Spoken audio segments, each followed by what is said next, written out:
ఈయనకున్న image వేరు కదా. ఒక లేడీ గడప ఎవరు ఉంచారు, ఎంతమంది ఉంచారు, నేను అలాగే ఉంచుకున్నాను. ఒప్పుకుంటాడు లేదా కానీ బట్ స్టిల్ 100% నేను ఏదైతే అనుకున్నానో దానికి 200% వచ్చినట్టే నా రిజల్ట్. నేను చూస్తున్నా కాబట్టి నేను చెప్తాను. అండ్ విశ్వకు సోను మోడల్ లిరిక్స్ గురించి ఎవరు అడగట్లేదు, 2 పాటలు ఇందులో. విశ్వ గారు సోను మోడల్ ఈ లైలా సినిమాలో విశ్వక్సేన్ ఎంటర్టైనరా లేదంటే యాక్టరా, ఎలా ప్రూవ్ చేస్తుంది? సార్ డెఫినెట్లీ చాలా అంటే యాక్టింగ్ ఆ లైలా పాత్ర చేస్తే ఎంత బాగుంటుందో, చేయకపోతే దొరికిపోతాం సార్. సో నేను మీకు దొరికిపోను అనుకుంటున్నా. Feb 14th బాగానే చేశాను అనుకుంటున్నాను నాకు తెలిసి. సో డెఫినెట్లీ యాక్టింగ్ చేయాల్సి వచ్చింది. It's definitely actor job. And definitely film మాత్రం మా అందరి గోల్ మాత్రం ఒక ఫెంటాస్టిక్ ఎంటర్టైనర్ ఇవ్వాలనే, ఫ్రమ్ బిగినింగ్ టు ఎండ్. మీ అందరికి అన్ని మర్చిపోయి సరదా అట్లా, కాకపోతే లైలా గుర్తుంటుంది మీకు. Thank you. హాయ్ అండి, this is Rani from Telugu సెండియో. సో మీరు ఇందాక మాట్లాడుతూ యాక్చువల్గా February 14th అంటే లవర్స్కి ఒక స్పెషల్ డే. సో ఆ డేకి మీరు ఒక మంచి లవ్ స్టోరీ తీసుకొస్తున్నారు. అండ్ అలాగే ముందుగానే ఒక మంచి సాంగ్ ఇచ్చేసారు, బేబీ సాంగ్. లవర్స్లో అమ్మాయిలకేమో సోను మోడల్, అబ్బాయిలకేమో లైలా ఉంటుంది మీకు లవర్స్ డే రోజు అని చెప్పారు. మరి మీరు ఎవరితో కలిసి వెళ్ళి సినిమా చూస్తారు?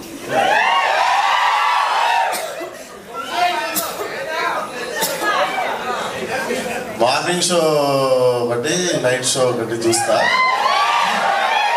సో ఎవరితో ఎక్కడ ఏంది ప్రస్తుతానికి అయితే ఖాళీగానే ఉన్నా, జాయిన్ కావచ్చు.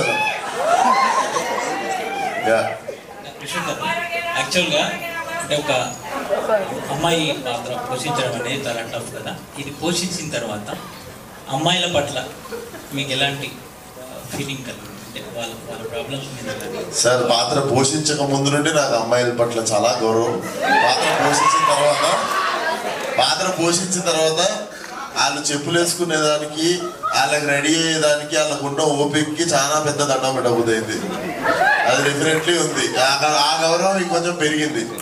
నాకు 15 నిమిషాల తర్వాత మేకప్ వేస్తుంటే, ఇట్లా టచ్అప్ వస్తుంటే కూడా నాకు ఇట్లా చిరాకుంటుంటది.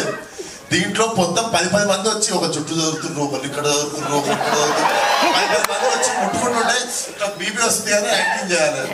సో అదొకటి పెద్ద ఛాలెంజ్. యాక్టింగ్ కంటే కష్టమైంది మేకప్. నాకు యాక్చువల్లీ యాక్టింగ్ ఈజీగా అయిపోయింది లైలాది. కాకపోతే 10 మంది వచ్చి టచ్ చేస్తుంటే అది ఒకటి ఉంటుంది చూస్తుందా, అది అక్కడ నాకు ₹1 కోటి ఎక్కువ అడగాలనిపించింది. సో అంటే ఒక మజనుగా మీ లైఫ్లో ఎలాంటి లైలాన్ని ఎక్స్పెక్ట్ చేస్తున్నారు? నేనా సార్,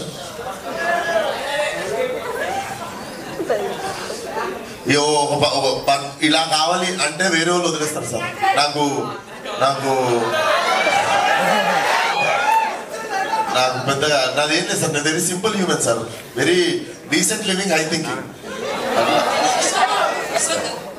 అయితే మీ ప్రతి మూవీకి ఒక్కొక్క మూవీకి బూతుల రేంజ్ పెరుగుతున్నట్లుంది. ఏముంది మేడం, భూత ఏముంది మేడం దీంట్లో? మెకానిక్ రాకి మీరు పంపించింది కదా మెకానిక్ దగ్గరికి.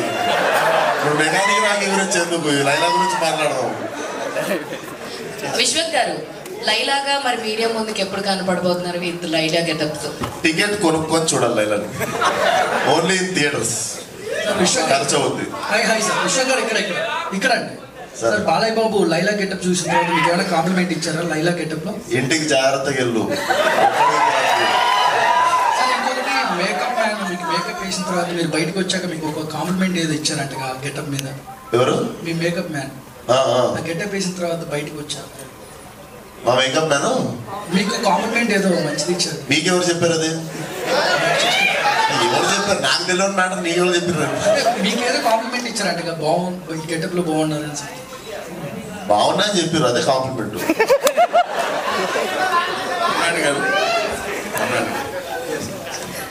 ఒక కొత్త డైరెక్టర్గా మీరు సినిమా ఇచ్చే నిర్మాత ఇచ్చినప్పుడు నిర్మాత కంఫర్ట్గా సినిమా ఫినిష్ చేయాలి, ముందు అనుకున్న బడ్జెట్లో సినిమాని ఫినిష్ చేయాలి. అవునండి, అలా జరగలేదు ఈ సినిమాకి అని అంటే మీరు ఏమంటారు? లేదండి, 100% జరిగింది. మేము కానీ క్వాలిటీలో ఎక్కడ కాంప్రమైజ్ కాలేదు. కాంప్రమైజ్ కాలేదంటే బడ్జెట్ ఎక్సీడ్ అయిందనా? లేదండి, ఇక్కడనే ఉన్నాడు కదా సార్, అడిగి ఆయన డైరెక్ట్ గా ఆన్సర్ కావాలి. లేదండి 100% ఆయనే చెప్తారు క్వాలిటీ కాంప్రమైజ్ కాలేదు అని. అవ్వకూడదు. అవ్వకూడదని తీసాం కదండి. యాక్చువల్లీ అంతకు ముందు సినిమా భగవంత్ కేసరి, ఆ స్టాండర్డ్స్ మెయింటైన్ చేయాలి కదా. భగవంత్ కేసరి స్టాండర్డ్ ఎలా మెయింటైన్ చేయట్లేదు? లేదు సార్, ఇప్పుడు విశ్వ అయినా సినిమా అది 110 కోట్లు బడ్జెట్ అది. ఏదైనా చేయకండి బ్రో. 110 కోట్లు బడ్జెట్ సార్ అది. అదే సార్, ఆ కథకి సంబంధించిన వరకు ఆ బడ్జెట్, ఈ కథకి సంబంధించిన వరకు ఈ బడ్జెట్, కానీ ఎక్కడ కాంప్రమైజ్ కాలేదు. బడ్జెట్ ఎక్సెడ్ అయ్యారు. లేదు సార్, ఇక్కడ సార్ 100% ఏదైతే ఫస్ట్ అనుకున్నామో అదే జరిగింది. అందులోనే చేశాం. కంఫర్టబుల్ లేదని చేశారంట. అది కంఫర్టబుల్ ఉండలేదు అన్నాడు, ఆయన హ్యాపీగా ఉండలేదు. చెప్పండి సార్. కంఫర్టబుల్ అయింది సార్, విశ్వ కోసం, డైరెక్టర్ కోసం. వాళ్ళ కోసం చెప్తున్నారా? ఊరికే అన్న సార్ నమస్తే. నమస్కారం అండి. చాలా రోజుల తర్వాత చాలా మంది సార్ 3 సినిమాలు ఇస్తే లాస్ట్ సంవత్సరం మళ్ళీ న్యూ ఇయర్ రాగానే వచ్చేసినాం మళ్ళీ. నేను అడిగేది వినండి పూర్తిగా.